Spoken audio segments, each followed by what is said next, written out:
تو چنگیز خان اٹھا ہے تو 610 میں، اور اس نے تباہی کا ایک ایسا ریلا اس کے ساتھ تھا، ہر چیز کو خس و خاشاک کی طرف بہا کر لیتی۔ 664 میں وہ مرا ہے، اس وقت اس کی عمر 73 برس تھی، 73 سال 4 مہینے۔ اس نے کوئی 25 برس حکومت کی، اور اس نے چنگیزی سلطنت کو ناقابل تسخیر بنا دیا۔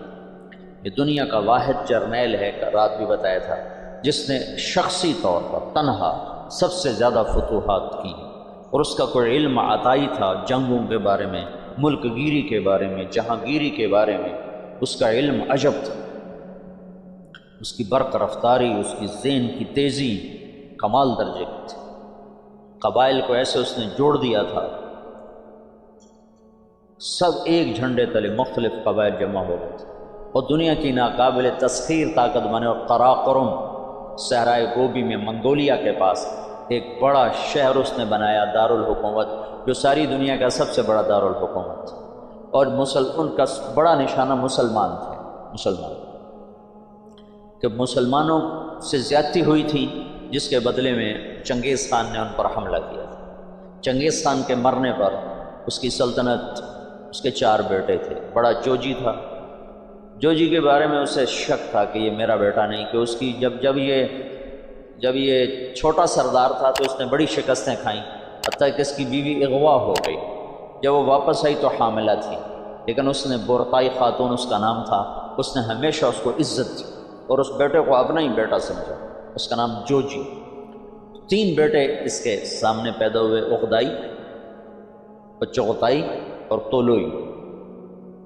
تو اس نے اغدائی کو اپنا جانشین بنایا، اور جوجی کو روس کی سلطنت دی، روس کی، اور چغتائی کو اس نے منگولیا کی طرف کا اور چین کی طرف کا علاقہ دیا، اور جو طولوئی تھا اس کو یہ نیچے آذربائیجان سے نیچے ایران اور یہ شام، یہ علاقے اس نے 4 حصوں میں اس نے اپنی سلطنت کو تقسیم کیا، اور اغدائی کو سب سے بڑا سردار بنا۔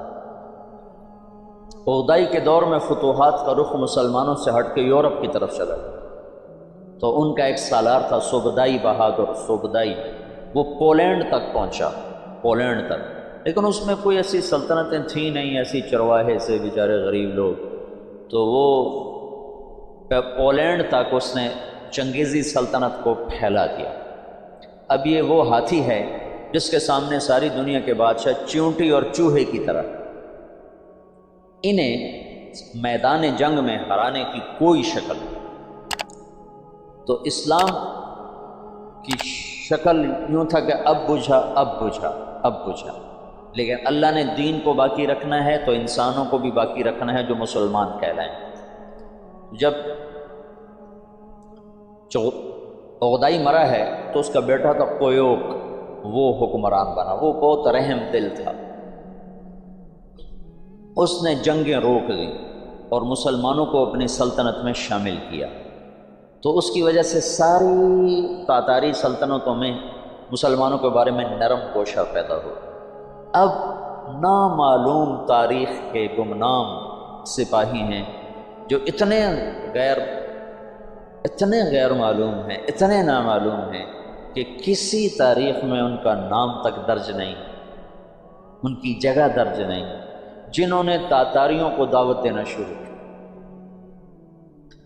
خونخوار قوم ہے، اور تاتاری غریب مسلمانوں کی دعوت سے اسلام قبول کرنا شروع ہو گیا۔ یہ تاریخ کا حیرت ناک واقعہ ہے۔ غیر مسلم مورخین بھی اور مسلم مورخین بھی جب یہاں پہنچتے ہیں تو وہ حیران ہوتے ہیں کہ کیسے ایک فاتح قوم نے مفتوح قوم کا مذہب کیسے قبول کر لیا۔ ہندوستان میں کوئی عیسائی نہیں تھا، آج کروڑوں ہیں، کہاں سے آئے؟ انگریزوں نے دعوت۔ اندلس سے سارے مسلمان مٹ گئے، سب عیسائی ہو گئے، کیسے؟ طاقت عیسائیوں کے ہاتھ میں۔ تو یہ ایک عجب واقعہ ہو رہا ہے کہ طاقت جن کے ہاتھ میں ہے وہ اسلام کے سب سے بڑے دشمن ہیں، اور اسلام اور مسلمان ان کے لیے سب سے مبغوض چیز ہے، اور پھر وہ انہی کا کلمہ پڑھتے جا رہے ہیں۔ یہ 7ویں صدی میں ہو چکا ہے۔ آج کا چنگیز کسی اور شکل میں ہے، کسی اور نام کے ساتھ ہے۔ آج کا ہلاکو کسی اور شکل میں ہے، کسی اور نام کے ساتھ ہے، لیکن آج بھی وہی ہوگا جو 7ویں صدی میں ہو چکا ہے۔ ہم ان کو سیاسی میدان میں، جنگی میدان میں شکست نہیں دے سکتے کہ وہ سائنس ٹیکنالوجی میں وہاں پہنچ چکے ہیں جہاں ہم اور جنم لے کر بھی نہیں پہنچ سکتے، لیکن ایک راستہ ہمارے پاس پڑا ہے، ہم ان کو دعوت دیں۔ اس وقت فرانس میں اوسط 5 سے 6 گورے روزانہ مسلمان ہو رہے ہیں، اوسطاً 5 سے 6 گورے روزانہ مسلمان، اور فرانس یورپ میں سب سے زیادہ اسلام قبول کرنے والا ملک بن چکا ہے، اور اس کے بعد اٹلی سب سے زیادہ تیزی کے ساتھ اسلام پھیل رہا ہے، اور پوری دنیا میں امریکہ میں سب سے زیادہ اسلام پھیل رہا ہے۔ دعوت ایسی چیز ہے جو چیونٹی سے ہاتھی کو مروا دیتی۔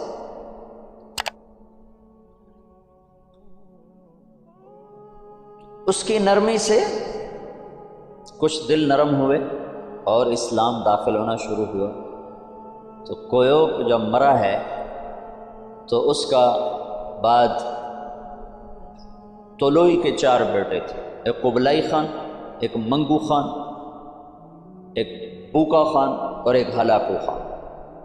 تو اس وقت جوجی کا بیٹا ایباقا وہ سب سے بڑا سردار تھا تاتاریوں میں، تو انہوں نے مشورہ کیا کہ اب ہم کس کو اپنا خاقان بنائیں، تو ایباقا نے منگو خان کے بارے میں کہا کہ اس کو اپنا خاقان بناؤ۔ منگو اسلام دشمن تھا، اس کے دور میں بغداد تباہ ہوا ہے۔ جب بغداد پہ حملے کا لشکر نکلا ہے تو یہ جو مسلمان دائی تھے یہ جوجی کی نسل میں اپنا کام دکھا چکے تھے، اور جوجی کا پوتا برکا خان مسلمان ہو گیا۔ ان کی دعوت پر ایک وزیر مسلمان ہوا۔ وزیر کو جب موقع ملتا برکا خان کو اسلام کے فضائل سناتا، اس کو باتیں بڑی اچھی لگتی، پھر وہ پوچھتا تمہیں یہ باتیں کون بتاتا ہے؟ تو پھر وہ بڑے مناسب طریقے سے کہتا کہ یہ مسلمانوں کا دین ہے، یہ مسلمان بتاتے ہیں۔ پھر اس نے کہا مجھے مسلمانوں کا کوئی وفد ملاؤ۔ پھر ایک وفد اس سے ملا، انہوں نے اسلام کی دعوت دی، اسلام کے بنیادی اصول بتائے، تو برکا خان مسلمان ہوا۔ روس آج بھی دنیا کی سب سے بڑی سلطنت ہے، اس وقت بھی روس بہت بڑی سلطنت تھا، تو جتنا روسی مغل تھا اور چنگیزی تھا وہ برکا خان کی برکت سے سارے کا سارا مسلمان ہو گیا۔ کوئی تلوار ہلاکو جس نے بغداد کو تہ تیغ کر کے رکھ دیا، 15 لاکھ آدمی سوا کر دیا۔ 658 میں پھر اس نے مصر پہ چڑھ گیا، اس دوران حلب، شام، دمشق اس نے اینٹ سے اینٹ بجا دی۔ پھر 658 میں وہ دمشق مصر کی طرف حملہ آور ہوا۔ تو مصر پر اور ہندوستان پر، حالانکہ یہ دونوں ملک کے لوگ کو اتنے دلیر نہیں تھے جتنے کہ شام، عراق، یہ جو جنگجو قومیں تو یہاں تھیں، عرب، اور مصر تو مخلوط قوم تھی، ہندوستان مخلوط قومیں تھیں، لیکن کوئی اللہ کی قدرت ہے، نہ ہندوستان پہ مغل حاوی ہو سکے نہ مصر پہ حاوی ہو سکے۔ دونوں جگہ ہندوستان والوں نے تو طاقت سے، اور اللہ کی مدد تو دونوں کے ساتھ تھی، اور مصر والوں نے سیاست سے۔ 658 میں ہلاکو خان نے مصر پہ حملے کے لیے فوج نکالی تو اس کا بھائی منگو خان مر گیا۔ منگو کے مرنے پر یہ قانون تھا کہ جو تاتاری جہاں پر ہے، جب خاقان اعظم مر جائے تو سب قراقرم پہنچیں تاکہ اگلے خان کا انتخاب کیا جا سکے، اگلے خاقان کا انتخاب کیا جا سکے۔ تو وہ وہاں سے نکلا تو اس کی بیوی تھی، وہ عیسائی ہو چکی تھی، دوقوزہ، اور اس کا سالار تھا کتبوغا، وہ بھی عیسائی ہو چکا تھا۔ وہ مسلمانوں پر بہت ظلم اٹھاتے تھے، بہت ظلم اٹھاتے تھے، اور ان دونوں نے بڑی کوشش کی کہ ہلاکو خان عیسائی ہو جائے، لیکن وہ عیسائی نہیں ہوا۔ تو انہوں نے اس کی منت کی کہ تم واپس نہ جاؤ، مصر کو فتح کر لو، وہ تو مر گیا، اب تو پہنچ بھی نہیں سکتے ہیں، تو تم بعد میں جانا، پہلے مصر فتح کرو۔ اس نے کہا نہیں یہ چنگیز خان کا قانون ہے، میں اسے پورا کروں، اور اس نے ایک لشکر کا حصہ شام میں چھوڑا فلسطین میں، اور 2 حصے لے کر وہ واپس چلا گیا قراقرم کی طرف۔ تو اس موقع سے فائدہ اٹھا کر مصر والوں نے خود حملہ کر دیا، تو عین جالوت پر 658 میں رمضان میں یہ جنگ لڑی گئی، اور 40 سال کے بعد مسلمانوں کو پہلی فتح نصیب ہوئی، اور اس میں قطبوغا گرفتار ہوا، تو وہاں مصر میں اس کو ٹکڑے ٹکڑے کر کے ختم کیا گیا، پر وہ ایسا کم وقت تھا کہ بوٹی بوٹی ہو گئے، پر اس نے سی نہیں کی، اف نہیں کی۔ انہوں نے کہا کیا تاتاری عورتوں نے بچے جننے بند کر دیے جو میرا کوئی بدلہ نہ لے گا؟ میرا بدلہ لینے والے ضرور آئیں گے، لیکن اللہ نے وہ موقع نہ دیا۔ برقع خان ایمان لا چکا ہے۔ جب ہلاکو چلا ہے، وہ قراقرم کے قرولتائی اس کو کہتے تھے، قرولتائی کانفرنس، اس کانفرنس کے لیے چلا ہے، تو اس وقت قبلائی طولوئی کے 4 بیٹے تھے، تو منگو بنا تھا، تو منگو کی جگہ بوقا خان موجود تھا قراقرم میں، وہ خود ہی خاقان بن گیا۔ تو قبلائی کو پتہ چلا تو وہ پھر فوج لے کر آیا، اور اس نے اپنے بھائی کے ساتھ پہلی دفعہ تاتاری آپس میں لڑنا شروع ہوئے، اور ان کی ہیبت میں کمی آئی، اور قبلائی خان نے بوقا کو شکست دی اور قراقرم پہ قبضہ کیا۔ پھر ان بھائیوں میں آپس میں بہت لڑائیاں ہوتی رہیں تخت کے لیے۔ آخر میں قبلائی خان غالب آیا، اور اس نے اپنے بھائی کو قید کر لیا، پھر قید میں وہ مر گیا بوقا، اور اس نے قراقرم کی وجہ چین کو اپنا دارالحکومت بنایا، چین فتح کیا اور چین کو اپنا دارالسلطنت بنایا۔ جب ان جنگوں سے فارغ ہوئے تو ہلاکو خان نے حملہ کیا مصر پر، تو برقع خان کو خط لکھا رکن الدین بیبرس نے کہ تم ہماری مدد کرو، تم بھی مسلمان ہو ہم بھی مسلمان۔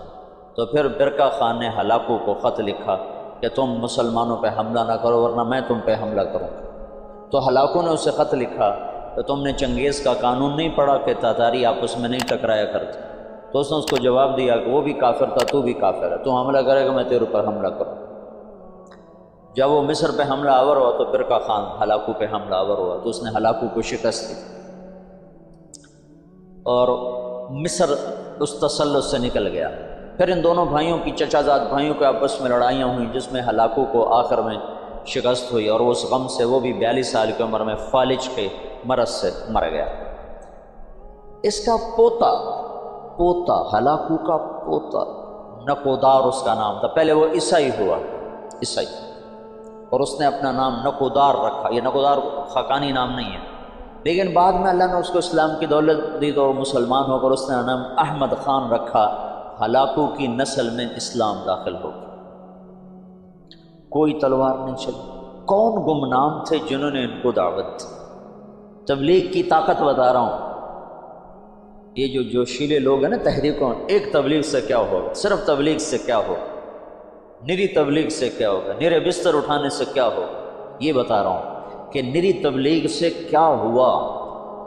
7ویں صدی کے چنگیز کلمہ پڑھ گئے، آج کے چنگیز بھی کلمہ پڑھیں گے، زندہ رہو گے تو دیکھو گے۔